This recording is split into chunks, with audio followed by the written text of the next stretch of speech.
Assalamualaikum warahmatullahi wabarakatuh. Kematian adalah kenyataan yang pasti akan kita hadapi. Setiap manusia, tanpa terkecuali, akan meninggalkan dunia ini dan memasuki alam kubur. Namun, pernahkah kita bertanya-tanya, apa yang sebenarnya terjadi setelah seseorang dimakamkan? Apa yang ia alami, dan yang lebih menggetarkan, apakah mayat masih bisa mendengar sesuatu setelah dikuburkan? Dalam kehidupan sehari-hari, kita sering menyaksikan prosesi pemakaman. Keluarga dan kerabat berkumpul, mengiringi jenazah hingga ke liang lahat. Namun, saat tanah mulai menutupi jasad, para pelayat perlahan-lahan pergi, meninggalkan si mayat sendirian. Di momen inilah, berdasarkan hadis Rasulullah Shallallahu Alaihi Wasallam, ada satu suara yang masih dapat didengar oleh mayat, yaitu suara langkah kaki orang-orang yang pergi meninggalkannya. Tapi apakah hanya itu saja yang bisa didengar oleh mayat? Bagaimana dengan doa dan tangisan keluarga? Mengapa sebagian orang mengaku pernah mendengar suara dari alam kubur, sementara yang lain tidak? Pertanyaan-pertanyaan ini membawa kita pada pembahasan mendalam tentang misteri alam barzakh, dunia yang menjadi perantara antara kehidupan dunia dan akhirat. Sebuah dunia yang tidak terlihat oleh mata, tetapi nyata keberadaannya. Mari kita telaah lebih lanjut berdasarkan hadis dan penjelasan para ulama.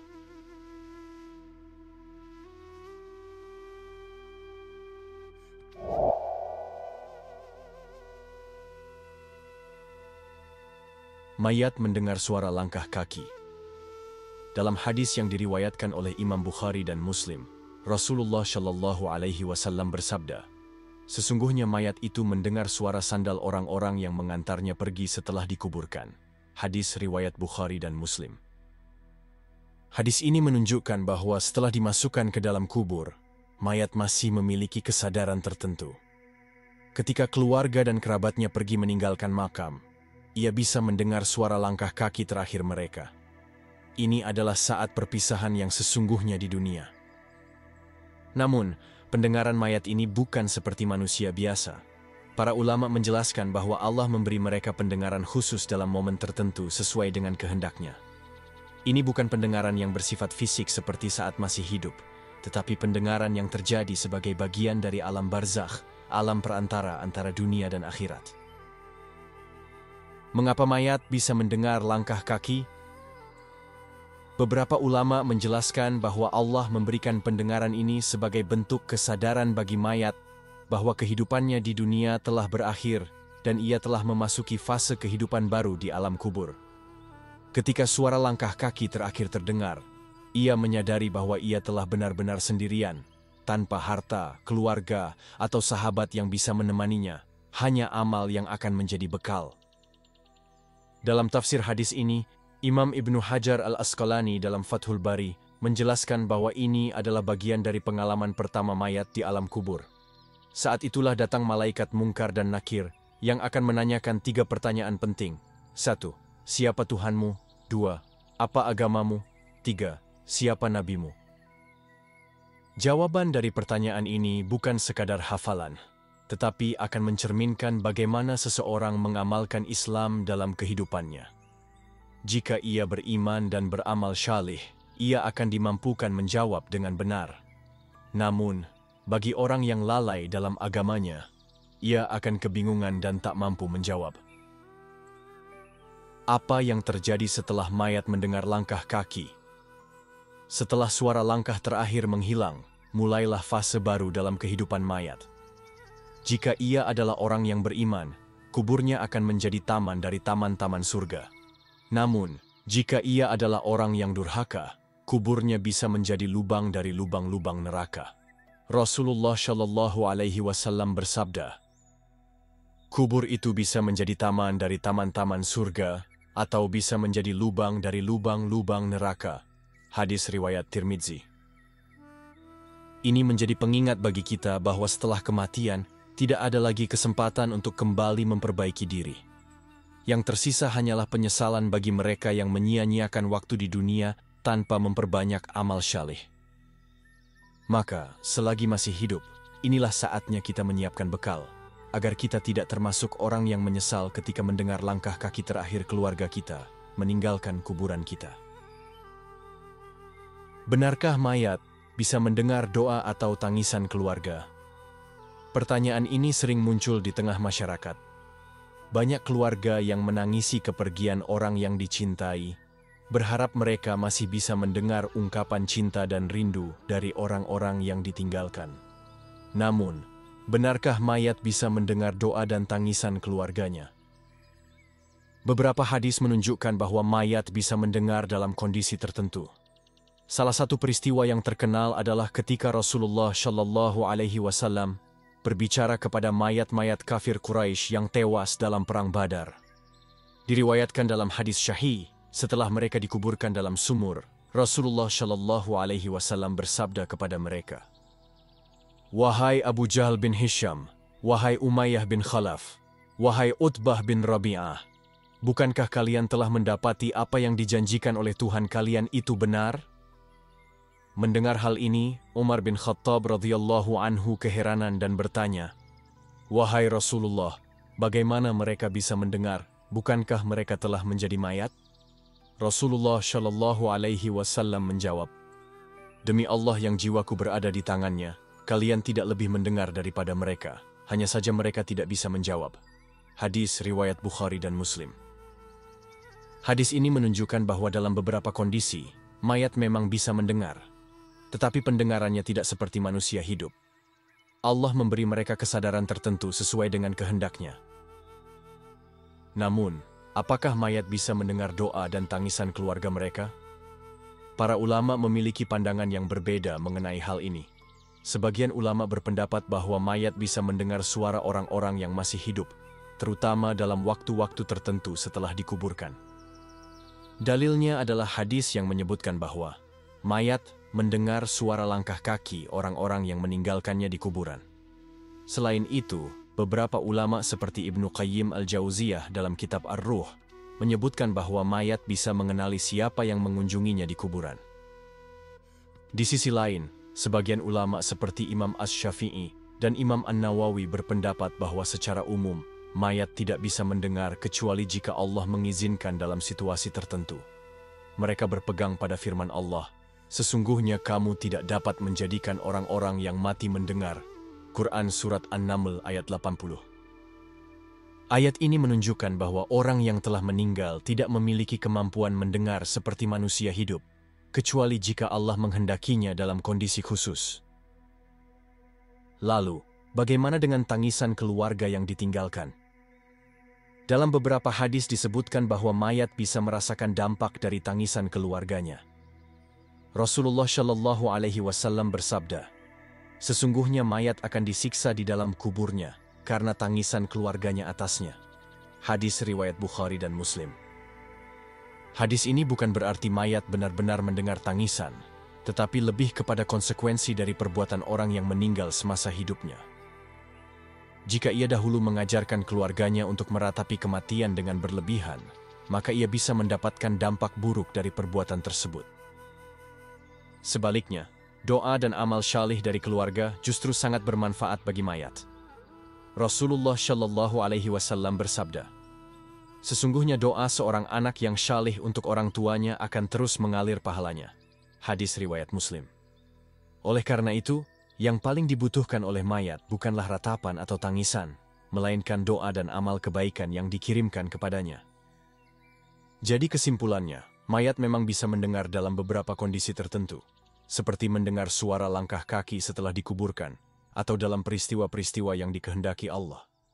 Namun, dalam keadaan biasa, mayat tidak memiliki kemampuan mendengar seperti manusia hidup.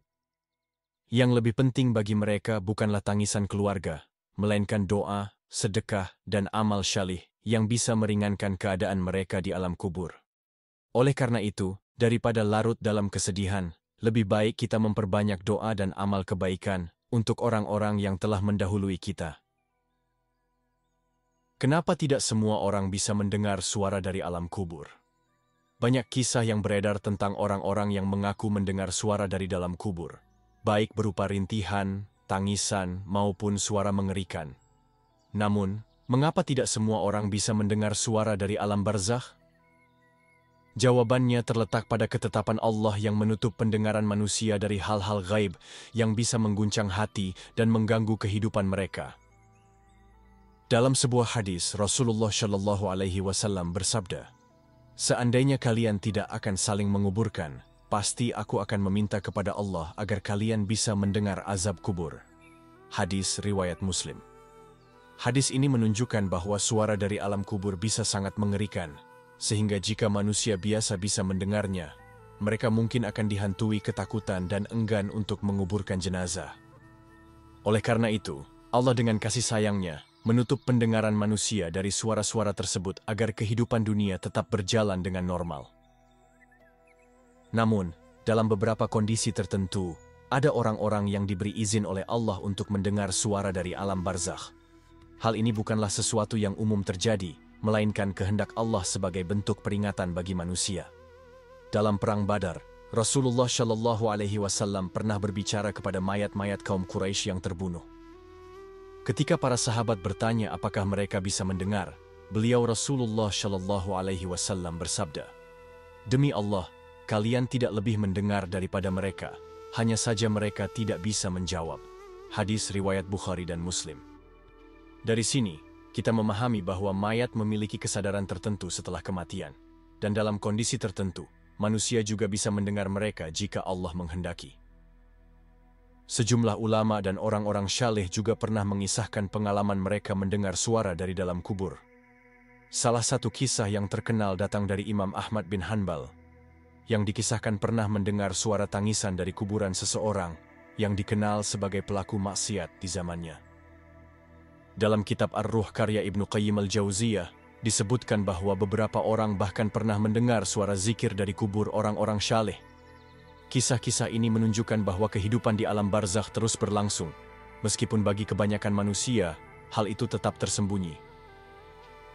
Hikmah di balik ketidakmampuan manusia mendengar suara dari alam kubur adalah untuk menjaga keseimbangan hidup mereka di dunia. Jika manusia bisa mendengar suara rintihan atau azab di dalam kubur, hal itu mungkin akan menyebabkan ketakutan yang luar biasa dan bisa menghambat aktivitas mereka. Oleh karena itu, Allah merahasiakan hal tersebut, tetapi memberikan cukup banyak peringatan melalui wahyu dan sabda Nabi Shallallahu Alaihi Wasallam agar manusia bisa bersiap menghadapi kematian dan kehidupan setelahnya.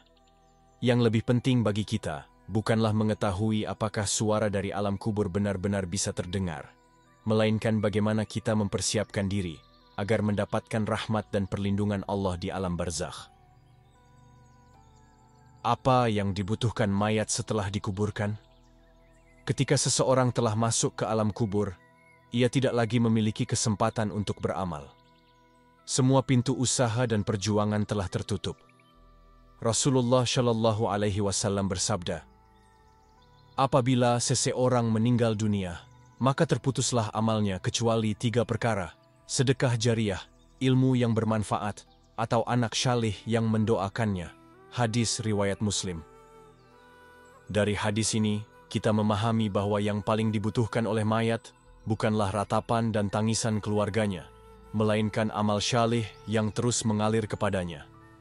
Doa adalah amalan yang paling utama dan bisa bermanfaat bagi orang yang telah meninggal dunia. Rasulullah Shallallahu Alaihi Wasallam menganjurkan kita untuk mendoakan saudara-saudara kita yang sudah wafat, karena doa dapat menjadi sebab diampuninya dosa-dosa mereka dan dilapangkannya kubur mereka. Salah satu doa yang diajarkan Rasulullah Shallallahu Alaihi Wasallam berbunyi, "Allahumma ighfir lahu warhamhu wa'afihi wa'fu anhu," yang artinya, "Ya Allah, ampunilah dia, rahmatilah dia, bebaskanlah dia, dan maafkanlah kesalahannya." Oleh karena itu, setiap kali mengunjungi makam keluarga atau mendengar kabar seseorang meninggal, alangkah baiknya jika kita tidak hanya merasa sedih, tetapi langsung mendoakan mereka. Selain doa, amalan lain yang dapat memberikan manfaat bagi mayat adalah sedekah jariyah yang diniatkan atas namanya. Misalnya, seseorang dapat membangun sumur atau fasilitas air bersih untuk masyarakat, menyumbangkan mushaf Al-Quran ke masjid atau pesantren, berpartisipasi dalam pembangunan masjid atau sekolah Islam, atau memberikan bantuan kepada anak yatim atau fakir miskin atas nama mayit. Semua ini akan menjadi pahala yang terus mengalir bagi mereka di alam kubur. Banyak ulama juga menyebutkan bahwa melanjutkan amal kebaikan seseorang bisa menjadi sumber pahala baginya. Jika seseorang semasa hidupnya sering mengajarkan ilmu, maka meneruskan dakwah, dan ilmunya bisa menjadi ladang pahala baginya. Jika ia gemar bersedekah, meniru kebiasaannya bisa mendatangkan kebaikan. Bahkan, kebiasaan ibadah seperti membaca Al-Quran setiap hari yang diteruskan oleh keluarganya juga bisa menjadi amal yang bermanfaat bagi sang mayit. Sebagian ulama membolehkan membaca Al-Quran dan menghadiahkan pahalanya kepada orang yang telah meninggal dunia. Hal ini berdasarkan beberapa riwayat yang menunjukkan bahwa amal syalih yang dilakukan oleh orang lain bisa sampai kepada mayat dengan izin Allah. Misalnya, membaca surat Yasin di sisi orang yang sedang sekarat, atau membacanya untuk mayat dengan harapan Allah memberikan rahmat kepadanya. Selain itu, Islam juga mengajarkan agar kita menjaga kehormatan orang yang telah meninggal dunia. Rasulullah Shallallahu Alaihi Wasallam bersabda, "Janganlah kalian mencela orang-orang yang telah meninggal dunia, karena mereka telah sampai pada apa yang telah mereka kerjakan." Hadis riwayat Bukhari. Daripada mengingat keburukan seseorang setelah ia wafat, lebih baik kita mengambil pelajaran dari kehidupannya dan mengenang kebaikan yang telah ia lakukan. Kesimpulannya, mayat tidak membutuhkan tangisan atau ratapan dari keluarganya, tetapi sangat mengharapkan doa, amal jariah, dan kebaikan yang dilanjutkan oleh orang-orang yang masih hidup. Jika kita benar-benar mencintai seseorang yang telah meninggal, maka cara terbaik untuk menunjukkan kasih sayang adalah dengan memperbanyak amal syaleh atas namanya. Semoga Allah mengampuni dosa-dosa kita dan menjadikan kita orang-orang yang terus berbuat kebaikan hingga akhir hayat. Amin ya Rabbal Alamin. Sahabat Islamic Reminder yang dirahmati Allah. Kematian adalah sesuatu yang pasti, dan setiap dari kita akan menghadapinya. Ketika jasad kita dimasukkan ke dalam kubur, hanya amal yang kita bawa, yang akan menemani kita di alam barzakh. Dunia akan meninggalkan kita. Namun doa dan amal syalihlah yang akan menjadi teman sejati di kehidupan setelah mati. Saat ini, kita masih diberi kesempatan untuk melakukan kebaikan dan mendekatkan diri kepada Allah. Setiap doa, setiap sedekah, dan setiap amal kebaikan yang kita lakukan tidak hanya bermanfaat bagi diri kita, tetapi juga bisa menjadi cahaya bagi orang-orang yang telah mendahului kita. Allah Subhanahu wa Ta'ala berfirman dalam Al-Quran, "Dan orang-orang yang datang setelah mereka, para sahabat, mereka berdoa, 'Ya Tuhan kami, ampunilah kami dan saudara-saudara kami yang telah beriman lebih dahulu dari kami.'" Quran Surat Al-Hashr ayat 10. Mari kita ambil pelajaran dari pembahasan ini untuk selalu memperbanyak doa bagi orang tua, keluarga, dan saudara-saudara kita yang telah pergi. Doa kita adalah jembatan yang menghubungkan kita dengan mereka di alam kubur. Selain itu, jangan pernah lupa untuk melanjutkan amal jariyah yang bermanfaat bagi mereka. Mungkin kita bisa mendirikan masjid, menyumbang untuk pembangunan fasilitas umum, atau bahkan mendukung pendidikan orang-orang yang membutuhkan. Amal-amal seperti inilah yang akan terus mengalir bagi mereka meskipun mereka sudah tiada. Dengan segala usaha yang kita lakukan, semoga kita bisa mendapatkan husnul khatimah dan diampuni oleh Allah Subhanahu wa Ta'ala. Jika Anda merasa konten ini memberi manfaat, mari sebarkan kebaikan ini dengan membagikan video ini kepada teman, keluarga, dan orang-orang sekitar Anda. Insya Allah, setiap kebaikan yang tersebar akan membawa pahala yang berkelanjutan. Jangan lupa untuk like, subscribe, dan aktifkan notifikasi agar Anda tidak ketinggalan konten-konten Islami lainnya yang penuh dengan hikmah. Mari kita terus belajar dan berusaha menjadi pribadi yang lebih baik untuk kehidupan dunia dan akhirat kita. Semoga Allah memberkahi setiap langkah kita dan menjadikan kita orang-orang yang selalu istiqamah dalam beribadah. Amin ya Rabbal Alamin. Sampai jumpa di video berikutnya. Wassalamualaikum warahmatullahi wabarakatuh.